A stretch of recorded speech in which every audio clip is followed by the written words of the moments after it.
We were able to force a couple turnovers and just sort of change the overall flow of their offense. And anytime you can do that, even against a really good team and a really good shooting team, I think that helped, and it kind of created some windows where we could be a little bit more aggressive in spots, and it ended up really helping us when we needed it. Jalen, 21 points in the second half, only missed one shot. Take me through your mindset when you get into a zone like that. I don't know. I think coming out of halftime, I feel like we started to get a little flat, and I took that kind of personally because I know my role for this team is just bringing a lot of energy and tenacity. And I think my mentality was just like, 0-0 coming out of halftime. So I just wanted to push my team in whatever way, and normally it's with defense, but tonight it was with scoring. So. Frida, through 3 quarters, it sort of felt like that USC game. You guys just didn't have it tonight. Mm-hmm. So then all of a sudden, in the fourth quarter, you guys really had it. So what kind of happened in that quarter break that kind of flipped the switch for you guys? I think we even in one timeout, he said, this feels like the USC game, and we were all just kind of, okay, we can't let that happen again. So I think it's just learning from last time. Jay did a great job of just leading by example, just having high energy, just go and get the job done, and I think we all did a good job of just following, and even though we were close and then they scored again and then we were up and then they scored again, we never really let that get us down in any way. So I think it was just a huge difference in how we responded. And then what did you see on that last play where they inbounded, obviously have an opportunity there to tie the game, but you steal the ball? So what did you see on that play? Yeah, I could just see them try to pass it over me, so I just grabbed the ball. Go gadget arms. Yeah, and we thought, coming out of the timeout, we said, you got to go over everything. Like, even if they get a wide open layup, that's fine. Nothing from 3. Mm-hmm. So I think Frida was, on high alert for something, over the top. Coach, in that third quarter, they kind of had you in the mud offensively a little bit, a lot of turnovers, a lot of bad shots.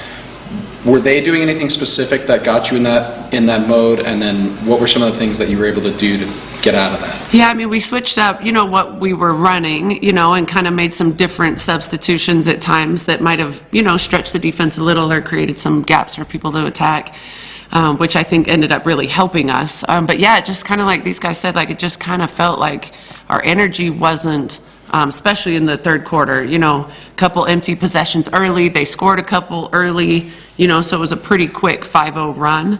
And we just, against these teams that are so good, you just can't afford to do that.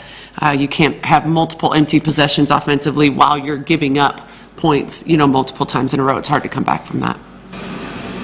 Frida, as a 3-point shooter, Charlize comes out, starts 3 for 3. All of a sudden, you start getting going. Do you kind of view that as any sort of challenge at all? You got another 3-point shooter on the other side? Not really. There's always going to be good 3-point shooters on all teams. It's a Pac-12. That's just something every team is going to have. But I think it's always fun to hit a 3 on a shooter guarding you, but it's not personal like that. Hey, Coach, she was 3 for 3 to start. I think it was 0 for 6 the rest of the way. Was there something different in the way you guys defended her? No, they definitely were guarding her tight. The great thing about that is Frida's really unselfish. So when teams play her like that, she's totally willing to be a screener, to be, someone that can just, pull the defense and things like that.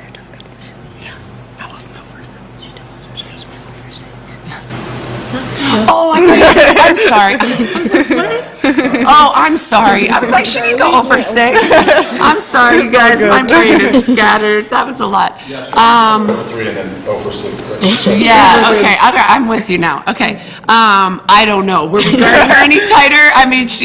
She's always a threat to go 3 for 3 and 6 for 6. But 0 for 6 obviously was great. So we were probably guarding her tighter, than we were early.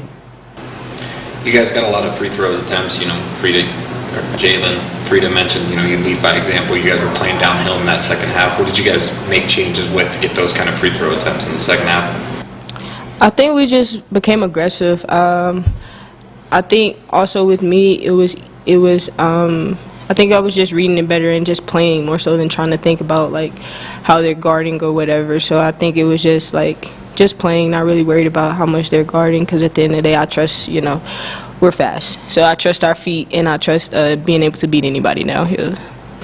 Coach, speaking of those free throw attempts, 11 for 11 in the fourth quarter from the line. Jalen hit 4 big ones. Tayana hit 2. Can you speak to the poise of your team to be able to be calm and not lose down in those big moments? Yeah, I mean, every game I look at who are our highest, I already know, but I still do it anyway. Who are our highest free throw shooters, so we can be strategic at the end of the game, and everybody stepped up and hit them. I'm really proud. Some of these guys really have been intentional about getting reps in at the free throw line. Like, I got to make 10 in a row before I leave practice. I got to make 5 in a row before I go to locker room, things like that. And so, when you put the work in, you have the right to be confident. You have, the confidence to knock down free throws when you need them. Coach, I know you focus on day-to-day, but you know how big this was, standings-wise, all that. So, Yeah. And especially with them, 6-game road winning streak, they've beaten top 25s on the road. So Yeah.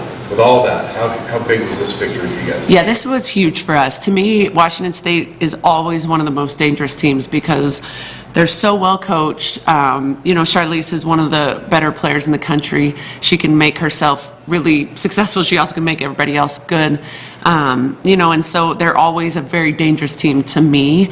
And sometimes a kind of a weird matchup in the stuff that they run and things like that. So I just thought our team really did a great job, of knowing the scout, executing the scout, making big plays, having poise down the stretch. There were so many. Tay comes in, O-board putback, like Kendall's 5 assists, no turnovers. There's so many, Nettie 4 for 4. Like, there's so many things you can pull from this game that, was like across the board. People did what they needed to do to win. And Jay, just real quick, Washington come up on Sunday, now you can turn the page. So they obviously beat Stanford last Sunday. So does that put you on high alert with them and knowing how good they are? I think we're on high alert about everybody, to be honest. I mean, the Pac-12 is so unpredictable, and it could be anybody's night. I think we learned that a couple weeks ago. I think Stanford learned that last week. So it's always like you just got to be ready for a dogfight. You can't underestimate anybody, no matter what their standings are, no matter who's on their team, because, this is the Pac-12, and it's the Conference of Champions for a reason. So you just got to be ready. Anything else? All right, thanks, guys. Thank you.